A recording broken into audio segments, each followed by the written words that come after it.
Você sabia que duas condições comuns podem estar silenciosamente desgastando seus dentes? Então, o refluxo gastroesofágico e o bruxismo, eles não são um simples incômodo. Eles têm uma relação direta com complicações na nossa saúde bucal. É isso que a gente vai discutir um pouco aqui hoje. Então, meu nome é Pedro França Diniz, sou cirurgião dentista, sou especialista em reabilitação oral, implantodontia e odontologia do esporte. E hoje a gente vai discutir aqui um pouco a relação do bruxismo e do refluxo, como que ele pode ter uma relação direta com o desgaste dentário.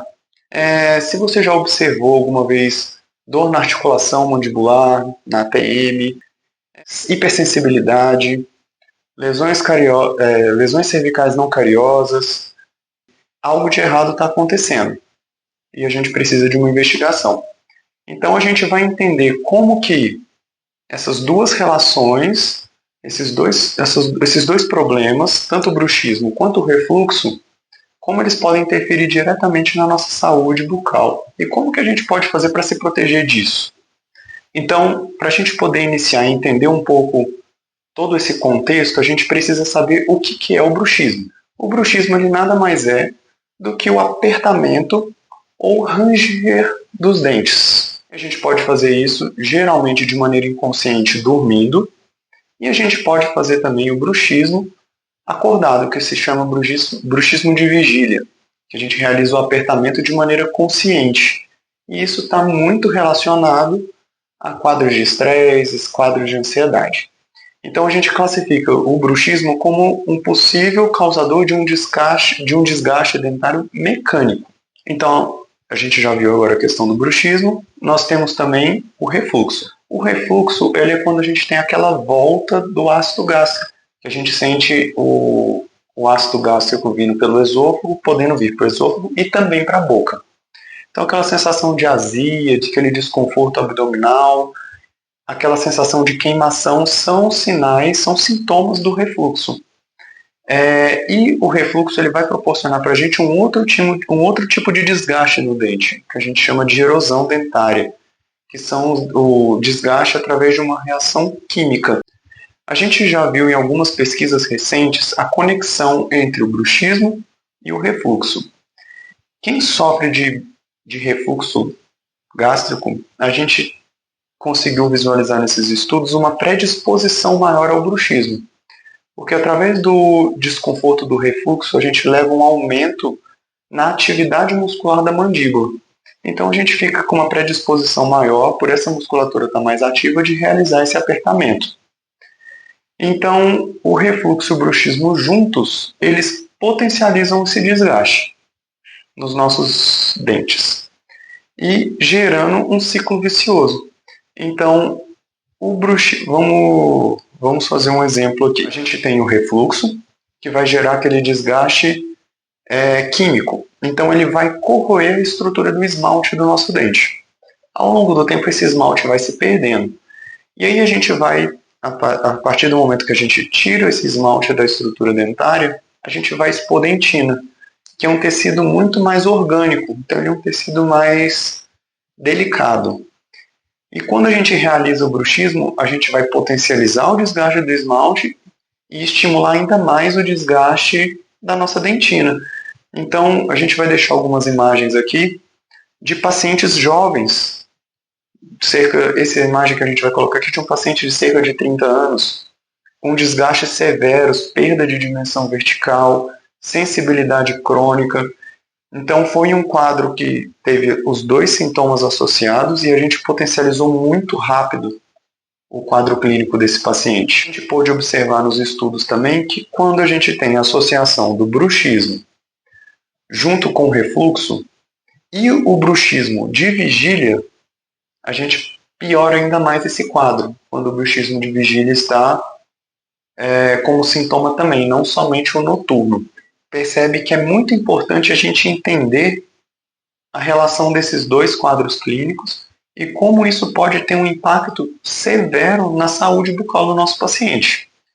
E quais as consequências disso no longo prazo? No longo prazo, a gente pode ter sinais bem graves desses desgastes e tendo que optar por tratamentos muito invasivos para poder reconstituir toda aquela estrutura que foi perdida.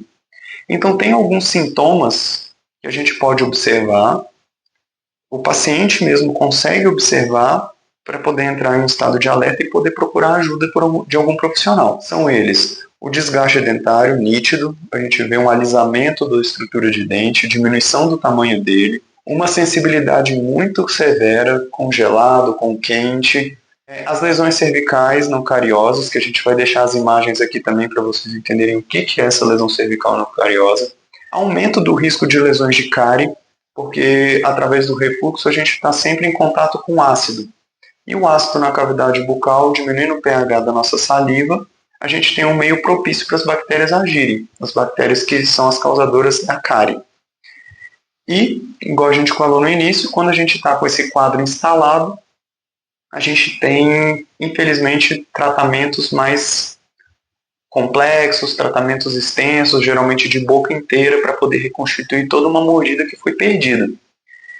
E a gente chega num ponto importante que a gente não vai tratar o bruxismo nem o refluxo só no dentista. Então é fundamental a gente fazer um tratamento multidisciplinar. Não adianta você estar com esses sintomas e vir tratar aqui só das questões bucais, a gente vai estar tratando somente os sintomas. Então é importante um tratamento junto com o gastro. Quando a gente tem um bruxismo severo, principalmente com o quadro de bruxismo de vigília, é importante a gente entrar em contato também com tratamento psicológico, às vezes um tratamento psiquiatra, para o quadro de ansiedade, quadro de estresse. Então, o tratamento ele tem que ser feito de uma maneira interligada. E não só você procurar o tratamento com os especialistas, mas eu acho muito importante, aqui na clínica a gente faz bastante esse contato próximo do cirurgião dentista com o gastro do paciente, eles terem esse contato e conversarem sobre o melhor plano de tratamento para viabilizar e melhorar o quadro clínico desse paciente. Tem algumas abordagens dentro da odontologia que a gente pode fazer para melhorar o quadro clínico? Com certeza, mas quando esse tratamento é feito em equipe, a gente tem uma potencialização de solução do quadro desse paciente muito melhor. Então, nós, cirurgiões dentistas, a gente tem um papel fundamental no diagnóstico precoce desses problemas, tanto do bruxismo quanto do refluxo, porque eles dão sinais na nossa cavidade bucal. E é responsabilidade nossa também informar os pacientes, deixar as pessoas cientes dos sintomas para saber quando precisa procurar por ajuda. Então, qual que seria o tratamento ideal? O tratamento ideal é o preventivo. Quando a doença já está instalada, a gente já está com desgaste severo, tem tratamento? Tem solução? Tem. Mas aí é um tratamento muito mais invasivo, um tratamento mais trabalhoso. Se a gente pode, através da prevenção, através dos sintomas, a gente diagnosticar isso de maneira precoce e começar um tratamento de hipersensibilidade, começar o tratamento com gastro, com psicólogo que seja, fazer esse tratamento multidisciplinar, sempre vai ser melhor para o prognóstico do nosso paciente. Então, para a gente finalizar, o que a gente pode perceber é que a questão do problema gástrico e do bruxismo não está relacionado somente com o paciente ter algum problema dentário, algum desgaste dentário. Isso é um problema? Sim. Mas, mais que isso, é uma qualidade de vida que a gente tem que preconizar. Por isso a importância da prevenção, porque se o paciente já está com tudo isso instalado, algo muito maior por trás disso já está acontecendo, tanto na questão psicológica, quanto gástrica, quanto bucal também. Então espero que tenha ficado claro a relação entre o bruxismo e o refluxo, qual a relação dos dois, qual o malefício de ter os dois associados, como a gente consegue identificar esses problemas e como que a gente faz para poder tratar. Questão de procurar ajuda e procurar os especialistas corretos. Então, visualizamos também a importância de um tratamento multidisciplinar e a ligação e o contato desses especialistas, desses profissionais, para a gente poder ter um melhor diagnóstico para o nosso paciente. Então, se você percebe algum sinal desse em você, se tem algum sintoma, pode entrar em contato com a gente vai deixar os telefones para contato para tirar alguma dúvida, marcação de alguma consulta, se você precisar. E nós estamos aqui para ajudar o que for preciso e até a próxima.